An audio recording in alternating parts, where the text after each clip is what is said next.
Halo teman semua, nama aku Daniel dan di video kali ini kita akan kembali berinvestasi di rupiah cepat dan aku bakal menjawab pertanyaan teman-teman lagi mengenai rupiah cepat ini, teman. Nah, di sini ada salah satu teman kita, Kak Sulistiawan bertanya, "Bang, rupiah cepat minimal berapa ya saldonya buat invest?" Terus kemudian ada teman kita yang bantu jawab, Kak Afif bantu jawab mulai dari 10.000. Jadi benar ya, teman-teman, kalau misalnya kita pengen invest di rupiah cepat, itu bisa mulai dari 10.000 dan kelipatan 10.000. Jadi berapapun yang kelipatan 10.000 itu bisa ya, men. Cuma aku pribadi sama sekali nggak menyarankan kalau kamu investasi dalam jumlah kecil di rupiah cepat ini. Kalau misal kamu cuma investnya 10.000 seperti itu, sebaiknya kamu gunakan 10.000 dipakai di instrumen lain. Karena kenapa? Karena di rupiah cepat ini ada yang namanya biaya admin ya, men. Nah, mungkin supaya teman-teman bisa ngerti, aku bakal langsung tunjukin aja ya cara investasi rupiah cepat. Saat ini aku memiliki total saldo sebanyak 86.500.000. Mungkin aku bakal masukin 3,5 juta aja kali ya, biar jadi bulat angkanya jadi 90 juta. Nah, gimana cara kita men-top up-nya? Kita tinggal pencet ke bagian top up di sini, kemudian kita tinggal salin kode virtual account ini. Setelah itu, kita gunakan bank kita yang kita pengen top up, teman. Kali ini aku akan menunjukkan menggunakan BCA aja. Kita login seperti biasa di BCA. Kalau udah, kamu tinggal pencet ke bagian M-Transfer ini ya. Setelah M-Transfer, kemudian BCA virtual account. Setelah itu, kamu tinggal input nomor virtual account di sini, kamu pencet OK, kemudian kamu pencet send. Nah, di sini kamu masukin jumlah yang pengen kamu invest ya, teman. Pastikan ini public lender, kemudian nama kamu, kemudian kamu pencet OK di sini. Setelah itu masukkan jumlah yang pengen kamu investasikan. Nah, di sini aku selalu merekomendasikan tambahin 2.750 karena kenapa? Karena 2.750 itu selalu adalah biaya admin saat kamu melakukan top up. Jadi katakan kamu pengen invest 3.500.000. Nah, bukannya aku masukin 3.500.000, tapi aku masukinnya 3.502.750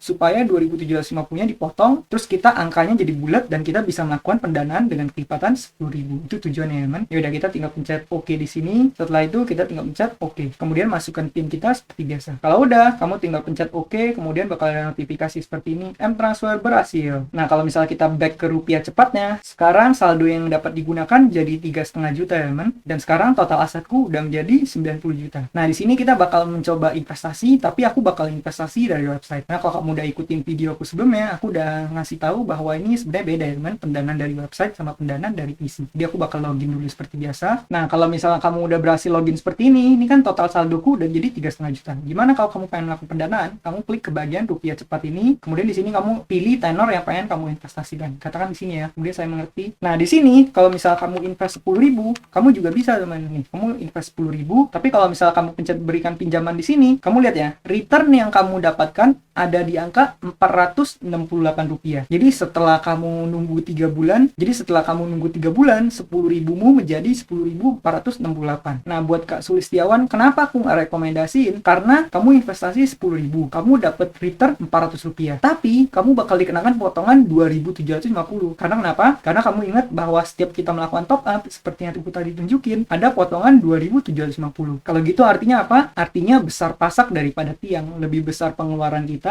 karena biaya admin ketimbang return hasil investasi. Maka dari itu, ini adalah hal yang sangat aku nggak rekomendasikan. Kalau misalnya kita invest dalam jumlah kecil, yang ada kita malah rugi di membayar biaya admin. Maka dari itu, kalau misalnya kamu pakai dana kecil, kamu sebaiknya menggunakan instrumen lain. Boleh kamu taruh di Bibit, boleh taruh di bank digital, atau kamu pakai instrumen lain yang nggak dikenakan potongan biaya adminnya banyak seperti di rupiah cepat ini. Nah, semoga membantu buat kamu ya. Ya udah, kita bakal langsung melakukan pendanaan di sini. Kita pencet cancel. Di sini aku bakal langsung menggunakan semuanya aja ya, 3,5 juta. Kita tinggal pencet berikan pinjaman. Nah, di sini return yang aku dapat bakal jadi 163.800. Coba kita masukin angkanya di sini ya, teman. 3500,000. Nih return yang kita dapat 163.973. 163.800. Cuman beda Rp100 ya, teman. Beda, kita tinggal pencet konfirmasi di sini. Pendanaan sukses. Kalau misal kita ke saya, sekarang saldoku udah menjadi 0.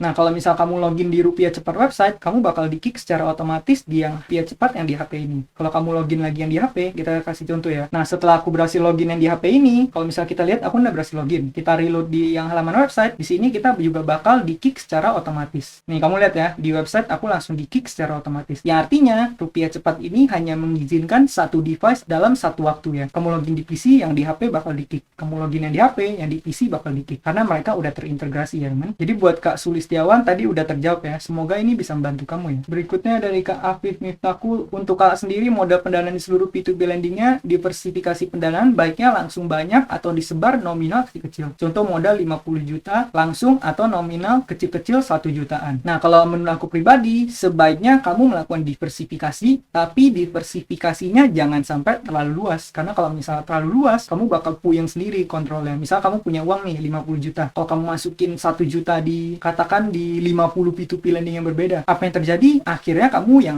akan pusing sendiri dalam mengontrol uang tersebut. Kalau aku pribadi, mungkin kalau misalnya dana 50 juta, aku bakal taruh di 2 atau 3 P2P lending aja. Atau mungkin aku bakal taruh di 1 ataupun 2 aja. Jadi kalau misalnya dananya masih belum terlalu besar, mungkin nggak apa-apa kalau misalnya taruhnya nggak usah terlalu banyak dulu diversifikasinya. Beda cerita kalau misalnya kamu udah mulai ngolah ratusan juta, udah mulai ngolah apalagi miliaran, otomatis bakal lebih perlu banyak diversifikasi. Tujuannya apa? Tujuannya untuk minimalisir resiko. Tapi kalau misalnya masih modalnya belum terlalu besar, aku nggak gitu rekomendasiin. Aku lebih rekomendasiin kamu taruh di P2P lendingnya dikit, daripada kamu ribet-ribet kontrol investasinya. Sebaiknya kamu fokusin waktu kamu untuk menghasilkan lebih banyak dulu, memperbesar modal kita. Karena sebagai seorang investor, yang namanya modal itu akan berpengaruh terhadap jumlah return kita ya. 10% dari 100 juta sama 10% dari 1 miliar, itu angkanya udah beda jauh ya teman. Maka dari itu, alangkah baiknya kita nggak terlalu fokus untuk memecah kecil-kecil seperti ini. Nah, kalau misalnya di channel ini, kenapa aku kadang cuma mendanai 1 juta, cuma mendanai 500 ribu? Itu karena aku tujuannya untuk mereview P2P lending tersebut ya. Tapi kalau misalnya P2P lending yang aku pakai secara pribadi, biasanya aku taruhnya jumlahnya lebih besar. Contohnya seperti aku taruh di EasyCash, aku batasin taruh 200 juta di sana. Terus kalau misalnya di rupiah cepat ini, sekarang kan saldoku 90 juta. Mungkin nanti kalau udah 100 juta, aku bakal berhenti top up, aku masukin lagi ke instrumen lainnya. Tujuannya apa? Tujuannya untuk membatasi berapa jumlah investasiku di setiap platform sesuai dengan resiko dan sesuai dengan profil resiko aku ya. Aku siap hilangnya uangnya seberapa di platform tersebut. Nah, semoga buat Kak Afif Miftahul, semoga ini bisa membantu kamu ya. Berikutnya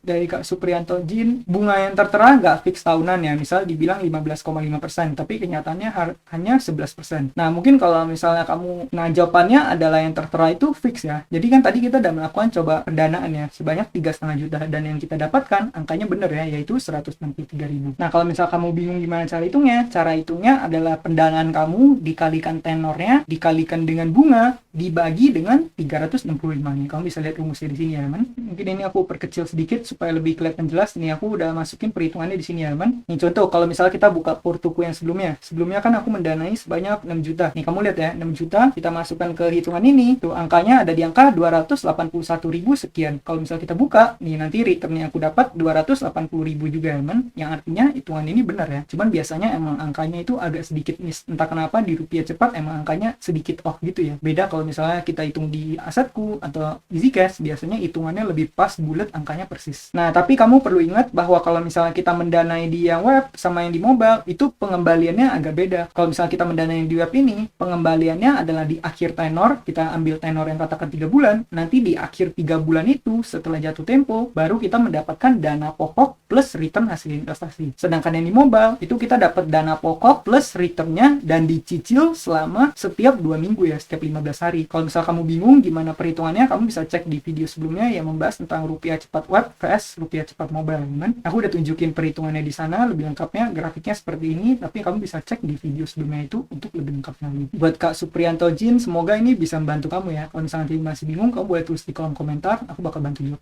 Berikutnya mungkin ini jadi pertanyaan terakhir yang aku jawab biar video yang kepanjangan, yaitu pertanyaan dari Kak Faan, P2P lending yang di cover asuransi dong biar tahu dan jadi pilihan, terutama P2P lending yang konsumtif. Nah, jadi gini ya teman, yang namanya P2P lending konsumtif itu wajar banget kalau jumlahnya itu nggak sebanyak dengan P2P lending produktif. Kalau misal kamu cek di list P2P lending yang udah fintech legal dan beroperasi di bawah OJK, itu dari 200 itu banyak banget yang merupakan P2P lending produktif ya. Ada Coinworks lah, Investri lah, Amarta, dan masih banyak lagi. Tapi kalau misalnya P2P lending konsumtif, itu jumlahnya hanya terbatas teman-teman. Jumlahnya lebih dikit, tapi yang bisa kamu danai lebih dikit lagi. Itu setahu aku hanya ada 4 ya teman, yaitu asetku, EasyCash, rupiah cepat, dan uang Mi. Selain itu, ada juga P2P lending konsumtif lainnya, cuman biasanya hanya menerima investor dari lender yang bersifat super lender atau VIP lender ya. Jadi investor yang seperti retail seperti kita itu nggak bisa investasi. Contohnya apa? Contohnya misalnya kredit pintar. Kredit pintar tuh kalau kita bukan lender super itu nggak bisa ya man. Juga aku pernah cek waktu itu kalau nggak salah ini ya man, Finmas. Ini juga nih kamu bisa lihat di sini kalau misalnya kamu pengen menjadi pendana di Finmas, kamu harus berkomitmen untuk pendanaan minimum 20 miliar per bulan dengan bukti kepemilikan dana. Kalau misalnya kamu punya dana yang super gede 20M, nah kamu juga boleh mendanai di P2P lending seperti Finmas ini. Nah, jadi setahu aku yang terbuka untuk lender retail itu hanya Easy Cash, Asetku, Uang Mi, dan Rupiah Cepat. Nah, dari 4 itu semuanya udah di cover asuransi kecuali Rupiah Cepat ya kan. Jadi Asetku udah, Uang Mi udah, Easy Cash udah, cuman yang belum di cover asuransi adalah Rupiah Cepat ini. Jadi kalau misalnya kamu pengen investasi, aku tetap rekomendasiin walaupun ketiganya udah di cover asuransi, aku tetap rekomendasiin sebaiknya kamu diversifikasiin aja danamu. Misal kamu punya 1 miliar, ya nggak semuanya kamu taruh di satu platform. Mungkin kamu boleh taruh 100 juta di Easy Cash, 100 juta di Rupiah Cepat, mungkin 100 juta di Uang Mi, 100 juta di Asetku, terus nanti sisanya kamu sebar lagi ke instrumen seperti saham atau cryptocurrency atau reksadana atau apapun itu. Yang penting kamu melakukan yang namanya diversifikasi. Tujuannya apa? Tujuannya supaya bisa minimalisir resiko. Aku pribadi juga seperti yang udah aku jelasin tadi, aku batasin ya teman. Misal di Asetku aku batasin berapa, di Easy Cash aku batasin cuma 200 juta. Nanti kalau udah segitu ya aku nggak top up lagi. Atau misal kalau ada returnnya aku pindahin ke instrumen lain. Tujuannya supaya aku membatasi resiko aku. Dan juga aku nggak taruh semua uangku di P2P, ada yang aku sebar lagi ke instrumen lain. Misalnya aku taruh di saham, ada yang buat di bisnis, ada yang buat di reksadana, buat dana darurat, dan sebagainya macamnya lagi. Buat lebih lengkapnya kamu bisa cek di playlist yang ada di channel ini. Nah, mungkin sekian aja jawaban-jawabanku pada video kali ini. Di video berikutnya aku bakal kembali menjawab pertanyaan kalau misalnya ada yang masuk lagi. Bagi teman-teman yang baru mampir, baru investasi, kamu boleh menggunakan kode referral yang udah aku sebar di kolom deskripsi. Tujuannya apa? Tujuannya supaya kamu mendapatkan bonus investasi. Sekian aja video dari aku. Semoga video ini bermanfaat, dan akhir kata jangan lupa untuk selalu invest in yourself. Sampai jumpa di video berikutnya. Bye.